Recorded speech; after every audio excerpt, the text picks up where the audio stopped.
The Prime Minister of the United Kingdom is the head of government of the United Kingdom. The Prime Minister advises the sovereign on the exercise of much of the royal prerogative, chairs the cabinet and selects its ministers. As modern prime ministers hold office by virtue of their ability to command the confidence of the House of Commons, they sit as members of Parliament. The office of Prime Minister is not established by any statute or constitutional document, but exists only by long-established convention, whereby the reigning monarch appoints as Prime Minister the person most likely to command the confidence of the House of Commons. This individual is typically the leader of the political party or coalition of parties that holds the largest number of seats in that chamber. The Prime Minister is ex officio also First Lord of the Treasury, Minister for the Civil Service and the Minister responsible for national security. p.22 Indeed, certain privileges, such as residency of 10 Downing Street, are accorded to Prime Ministers by virtue of their position as First Lord of the Treasury. In 2019, the Office of Minister for the Union was established. Boris Johnson became the first Prime Minister to hold this title. Rishi Sunak is the incumbent Prime Minister, succeeding Liz Truss on October 25, 2022. History. The position of Prime Minister was not created, it evolved slowly and organically over 300 years due to numerous acts of Parliament, political developments, and accidents of history. The office is therefore best understood from a historical perspective. The origins of the position are found in constitutional changes that occurred during the revolutionary settlement and the resulting shift of political power from the sovereign to Parliament. Although the sovereign was not stripped of their ancient prerogative powers and legally remained the head of government, politically it gradually became necessary for him or her to govern through a prime minister who could command a majority in Parliament. By the 1830s, the Westminster system of government had emerged. The Prime Minister had become primus inter pares, or the first among equals in the cabinet and the head of government in the United Kingdom. The political position of Prime Minister was enhanced by the development of modern political parties, the introduction of mass communication and photography. By the start of the 20th century, the modern premiership had emerged. The office had become the preeminent position in the constitutional hierarchy in relation to the sovereign, Parliament and Cabinet. Before 1902, the Prime Minister sometimes sat in the House of Lords, provided that his government could form a majority in the Commons. However, as the power of the aristocracy waned during the 19th century, the convention developed that the Prime Minister should always sit as a member of Parliament in the lower house, making them answerable only to the Commons in Parliament. The Prime Minister's authority was further enhanced by the Parliament Act 1911, which marginalized the influence of the House of Lords in the lawmaking process. Authority, powers, and constraints. The Prime Minister is the head of the United Kingdom government. As such, the modern Prime Minister leads the cabinet. In addition, the Prime Minister leads a major political party and generally commands a majority in the House of Commons. The incumbent wields both significant legislative and executive powers.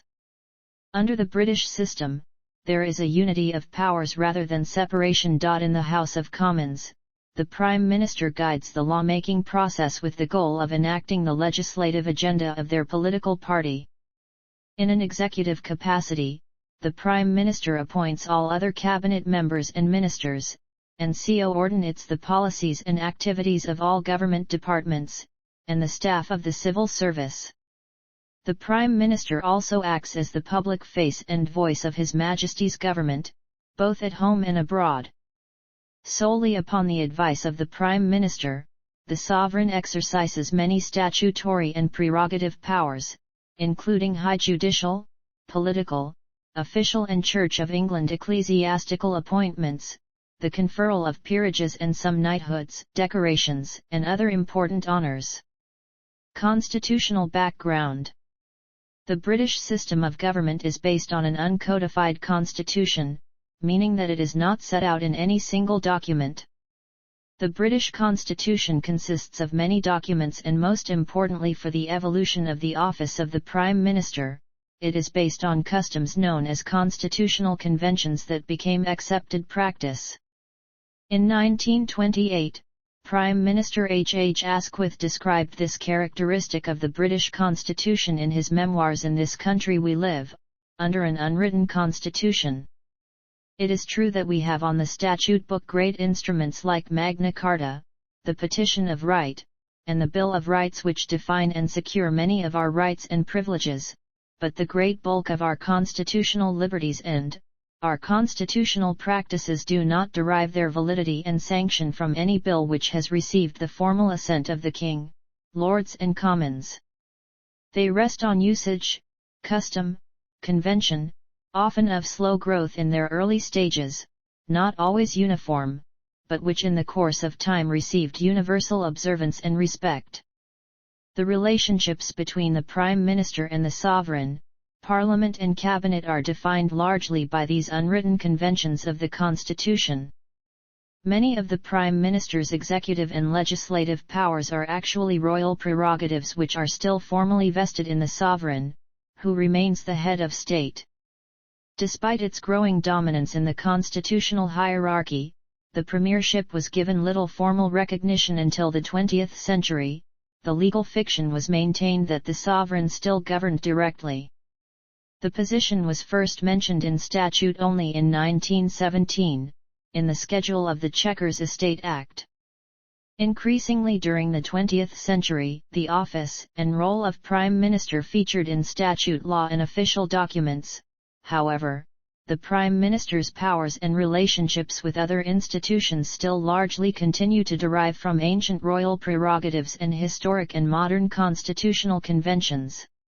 Prime Ministers continue to hold the position of First Lord of the Treasury and, since November 1968, that of Minister for the Civil Service, the latter giving them authority over the civil service. Under this arrangement, Britain might appear to have two executives, the Prime Minister and the Sovereign. The concept of the Crown resolves this paradox. The Crown symbolizes the state's authority to govern, to make laws and execute them, impose taxes and collect them, declare war and make peace. Before the Glorious Revolution of 1688, the Sovereign exclusively wielded the powers of the Crown. Afterwards, Parliament gradually forced monarchs to assume a neutral political position. Parliament has effectively dispersed the powers of the Crown, entrusting its authority to responsible ministers, accountable for their policies and actions to Parliament, in particular the elected House of Commons.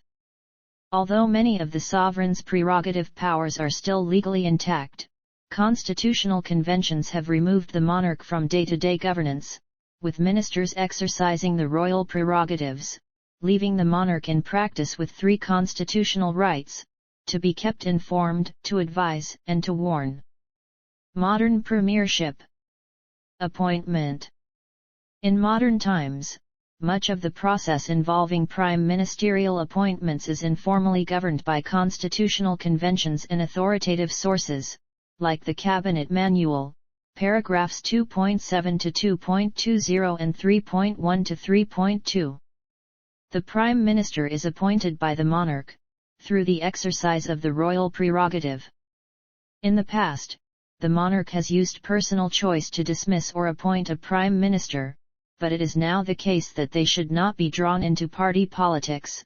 2.9. The Prime Minister holds that position by virtue of his or her ability to command the confidence of the House of Commons, which in turn commands the confidence of the electorate, as expressed through a general election.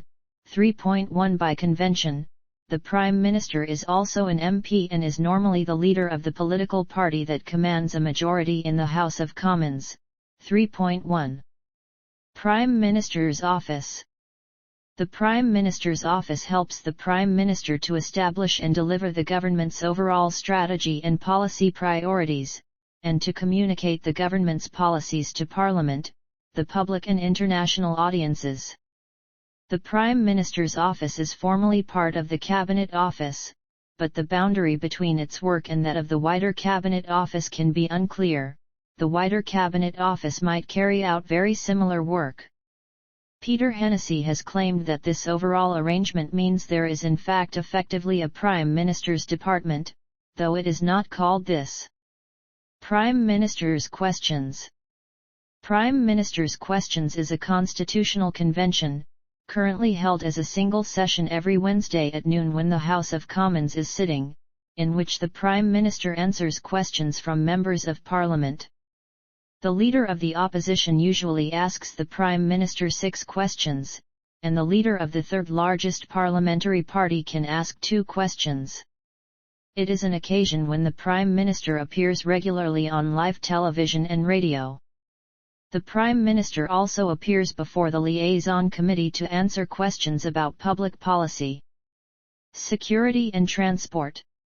The personal protection of the Prime Minister and former Prime Ministers is the responsibility of Protection Command within the Metropolitan Police Service. The fleet of Prime Ministerial cars provides the Prime Minister with a number of security features as well as transport. The vehicles are driven by officers from this unit. Air transport for the Prime Minister is provided by a variety of military and civilian operators. Prime Ministerial Transport. International role. One of the roles of the Prime Minister is to represent the UK at home and abroad, for example at the annual G7 summit. The Prime Minister makes many international trips. According to Gus O'Donnell, the number of overseas visits for the Prime Minister has gone up. Deputy. The Prime Minister's second-in-command has variably served as Deputy Prime Minister, First Secretary of State and de facto Deputy, and at other times Prime Ministers have chosen not to select a permanent Deputy at all, preferring ad hoc arrangements. Succession. Resignation. A Prime Minister ends their tenure by offering their resignation to the British monarch. This can happen after their party has suffered a general election defeat, so that they no longer command the confidence of the House of Commons. It can also happen mid-term, if they are forced to resign for political reasons, or for other reasons such as ill health. If the Prime Minister resigns mid-term, and their party has a majority in the Commons, the party selects a new leader according to its rules, and this new leader is invited by the monarch to become the new Prime Minister. The outgoing Prime Minister is likely to remain in post until the new leader has been chosen by the party. After resigning, the outgoing Prime Minister remains a member of Parliament. An outgoing Prime Minister can ask the monarch to bestow honours on any number of people of their choosing, known as the Prime Minister's resignation honours. No incumbent Prime Minister has ever lost their own seat at a general election. Only one Prime Minister has been assassinated, Spencer Perceval, in 1812. Precedence, privileges, and form of address. On taking office, a new Prime Minister usually makes a public statement to announce to the country that they have been appointed by the reigning monarch. This is usually done by saying words to the effect of, "His Majesty the King has asked me to form a government and I have accepted." Throughout the United Kingdom, the Prime Minister outranks all other dignitaries except members of the royal family, the Lord Chancellor, and senior ecclesiastical figures. In 2010, the Prime Minister received £142,500 including a salary of £65,737 as a Member of Parliament. Until 2006, the Lord Chancellor was the highest paid member of the government, ahead of the Prime Minister. This reflected the Lord Chancellor's position at the head of the judicial pay scale. The Constitutional Reform Act 2005 eliminated the Lord Chancellor's judicial functions and also reduced the office's salary to below that of the Prime Minister. The Prime Minister is customarily a member of the Privy Council and thus entitled to the appellation the Right Honourable. Membership of the Council is retained for life. It is a constitutional convention that only a Privy Councillor can be appointed Prime Minister. Most potential candidates have already attained this status. The only case when a non-privy councillor was the natural appointment was Ramsay MacDonald in 1924. The issue was resolved by appointing him to the council immediately prior to his appointment as Prime Minister. According to the now-defunct Department for Constitutional Affairs, the Prime Minister is made a Privy Councillor as a result of taking office and should be addressed by the official title prefixed by the Right Honourable and not by a personal name. Although this form of address is employed on formal occasions, it is rarely used by the media. As Prime Minister is a position, not a title, the incumbent should be referred to as the Prime Minister. The title Prime Minister is technically incorrect but is sometimes used erroneously outside the United Kingdom and has more recently become acceptable within it. Within the UK, the expression Prime Minister Sunak is never used, although it, too, is sometimes used by foreign dignitaries and news sources. 10 Downing Street, in London, has been the official place of residence of the Prime Minister since 1732. They are entitled to use its staff and facilities, including extensive offices. Chequers, a country house in Buckinghamshire, gifted to the government in 1917, may be used as a country retreat for the Prime Minister. Retirement honours. Upon retirement, it is customary for the sovereign to grant a Prime Minister some honour or dignity. The honour bestowed is commonly, but not invariably, membership of the UK's most senior order of chivalry, the Order of the Garter. The practice of creating a retired Prime Minister a Knight of the Garter has been fairly prevalent since the mid-19th century. Upon the retirement of a Prime Minister who is Scottish, it is likely that the primarily Scottish honour of Knight of the Thistle will be used instead of the Order of the Garter, which is generally regarded as an English honour. Historically, it has also been common to grant Prime Ministers a peerage upon retirement from the Commons, elevating the individual to the Lords. Formerly, the peerage bestowed was usually an earldom. The last such creation was for Harold Macmillan, who resigned in 1963. Unusually, he became Earl of Stockton only in 1984, over 20 years after leaving office. Macmillan's successors, Alec Douglas Home, Harold Wilson, James Callaghan and Margaret Thatcher, all accepted life peerages. Edward Heath did not accept a peerage of any kind and nor have any of the Prime Ministers to retire since 1990, although Heath in 1992, John Major in 2005 and Tony Blair in 2022 were later appointed as Knights of the Garter. The latter had previously disclosed that he did not want honours bestowed for himself or future Prime Ministers. The most recent former Prime Minister to die was Margaret Thatcher on April 8, 2013. Her death meant that for the first time since 1955 the membership of the House of Lords included no former Prime Minister, a situation which remains the case as of 2022. See also: Lists of Prime Ministers by different criteria. All lists, category lists of Prime Ministers of the United Kingdom. Other related pages. More related pages, category Prime Ministers of the United Kingdom. Notes.